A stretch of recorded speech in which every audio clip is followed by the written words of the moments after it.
एक समय की बात है, रामपुर नाम का एक गांव था। उस गांव में सीमा नाम की एक महिला रहती थी, जो गणेश जी की बहुत बड़ी भक्त थी। कुछ समय पहले ही उसके पति की मृत्यु हुई थी।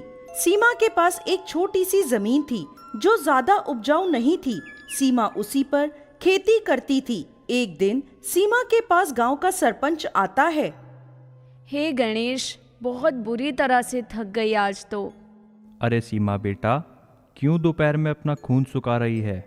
जा आराम कर, छोड़ दे ये सब। सरपंच जी, कोई और चारा भी तो नहीं है मेरे पास।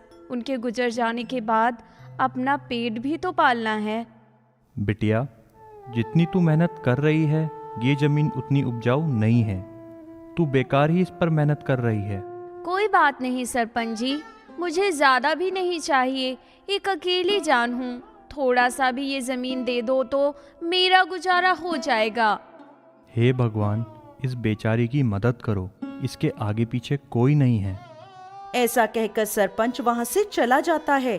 थोड़ा आराम करने के बाद सीमा फिर से अपने काम में लग जाती है। शाम होती है तो वो अपने घर लौट आती है। वो बहुत थकी हुई थी। घर के अंदर गणेश जी की मूर्ति के पास पहुंची और कहने लगी, हे गणेशा, हे विघ्नहर्ता, ऐसा कब तक चलेगा? ऐसे तो मैं ज्यादा दिन जी भी नहीं पाऊंगी। काम कर कर के शरीर इतना थक जाता है कि भूख भी मर जाती है, खाने का भी मन नहीं करता। मेरी मदद करे प्रभु। आपकी पूजा में मैंने ऐसी कौन सी कमी छोड़ दी थी जो आज इतनी बड़ी सजा दे रहे हो? मेरी मदद करो प्रभु, अपने इस भक्त की मदद करो, वरना मैं ऐसे ज़्यादा दिन जी नहीं पाऊंगी। अगर आप मेरी मदद नहीं करेंगे तो मैं पूजा करना बंद कर दूंगी। मेरी मदद करो प्रभु, मेरी मदद करो। अगली सुबह सीमा अपने लिए खाना बना रही होती है। तभी उसके घर के बाहर एक बच्चे की आवाज आती है। क्या कोई है इस घर में? आवाज सुनकर सीमा दरवाजा खोलती है तो देखती है एक छोटा सा गोल मटोल बच्चा हाथ में एक लाठी और एक थैला लिए दरवाजे के बाहर खड़ा है।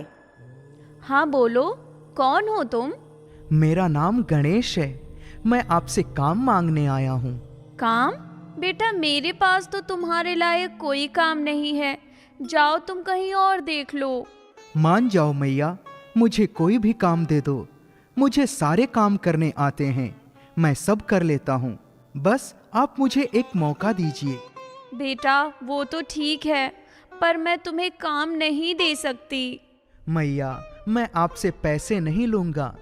बस आप मुझे अपने साथ रख लो और दिन की 3 रोटी खाने को दे देना। मैं इसके बदले आपका सारा काम कर दूंगा। क्या तुम बिना पैसों के काम करोगे? हाँ मैया, आप जो भी काम बोलेंगी वो मैं सब करूंगा। ये तो अच्छा है, ये कोई पैसा नहीं लेगा। एक काम करती हूँ, मैं इसे काम पर रख ही लेती हूँ। अपने लिए खाना बनाती हूँ तो थोड़ा बहुत इसके लिए भी बना दूंगी। क्या सोच रही हो मैया? कुछ नहीं, आ जाओ, तुम अंदर आ जाओ।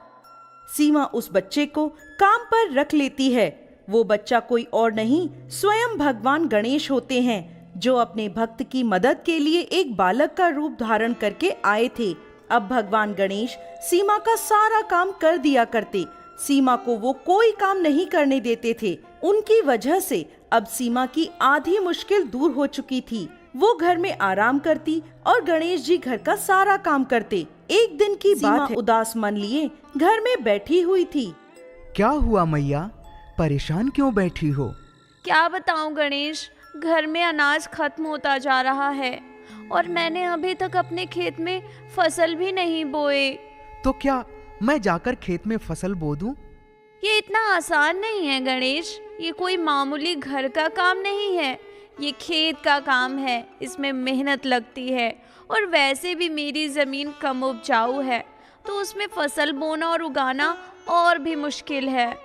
ओहो, आप मेरे होते हुए कैसे परेशान हो सकती हैं? आपको पता है, मुझको लोग विघ्नहर्ता भी कहते हैं। गणेश नाम होने से तुम सच में गणेश थोड़े हो जाओगे। रहने दो तुम, मैं कोई और रास्ता ढूंढ लूंगी। अरे मैया, आप मुझ पर विश्वास तो करो। मैं आपकी खेत में फसल लगा दूंगा। आप मुझे एक मौका देकर देखो। अच्छा, जब तुम इतना कह रहे हो तो ठीक है, जाओ खेत में ये बीज बो दो। हाँ, मैं चला जाऊंगा, सारे बीज लगा दूंगा, लेकिन अभी नहीं, रात में। रात में? ठीक है, जैसी तुम्हारी इच्छा। रात होते ही गणेश जी अपनी पोटली में बीज रखते हैं और खेत की तरफ निकल जाते हैं। थोड़ी देर में वह खेत में पहुंच जाते हैं और अपनी पोटली से बीज निकालकर जमीन पर रखते हैं और अपने मूषकों का आवाहन करने लगते हैं। मूषक, कहाँ हो? मेरे पास आओ। मैं आ गया प्रभु, आज्ञा दीजिए। तुम अपने सभी दोस्तों को बुलाकर इन बीजों को इस खेत में बो दो। ठीक है महाराज। देख क्या रहे हो दोस्तों, इन बीजों को उठाओ और इस खेत में बो दो। मूषक के इतना बोलते ही सारे चूहे अपने अपने मुंह में बीज दबाकर ले जाते हैं और सीमा के खेत में बोने लग जाते हैं। कुछ देर में ही सारे बीज अच्छे से लग जाते हैं। प्रभु, आपके आज्ञा अनुसार सारे बीज हमने लगा दिए हैं। तुम सभी का धन्यवाद। अब एक कार्य और शेष रह गया है। हे इंद्रदेव, प्रकट होइए। मैं आ गया प्रभु, बताइए क्या आज्ञा है। देवराज, मैं चाहता हूँ कि आप इसी समय इस खेत में अपने पानी की वर्षा करें, जिससे इसमें लगे बीज उग सके। बस इतनी सी बात है, आप चिंता ना करें। मैं आज क्या, मैं तो समय समय पर इस खेत में वर्षा करता रहूंगा, जिससे ये खेत अच्छे से उपजाऊ हो जाएगा। ऐसा बोलकर इंद्रदेव खेत में बारिश कर देते हैं। गणेश जी के कहे अनुसार इंद्रदेव समय समय पर खेत में बारिश करते रहते हैं और भगवान गणेश उस खेत की और सीमा की देखभाल करते हैं। सही समय पर खेत को पानी मिलने से देखते ही देखते कुछ दिनों में ही उस बेजान खेत में फसल लहलहाने लगती है। अरे वाह गणेश, तुमने तो कर दिखाया। तुमने तो सही में इस बंजर जमीन से फसल उगा दी। मैंने कहा था ना, मैं विघ्नहर्ता हूँ। अब ये तुम्हारा खेत उपजाऊ हो गया है। अब तुम्हें इसमें ज्यादा मेहनत नहीं करनी पड़ेगी। अब मुझे आज्ञा दो, मेरा कार्य समाप्त हो चुका है। अब मैं जाऊं? मतलब तुम क्या बोलते हो? मुझे तो तुम्हारी आधी बात समझ ही नहीं आती। कहाँ जाओगे तुम अब? तुमने बुलाया तो मैं आया। अब तुम आज्ञा करोगी तो मैं जाऊंगा। मेरा काम हो चुका है। क्या? तुम हो कौन गणेश? कमाल है, मेरी दिन रात पूजा करती हो, लेकिन मुझे पहचानती नहीं हो। जब तक सीमा कुछ समझ पाती, तब तक भगवान गणेश अपना असली रूप उसे दिखाते हैं।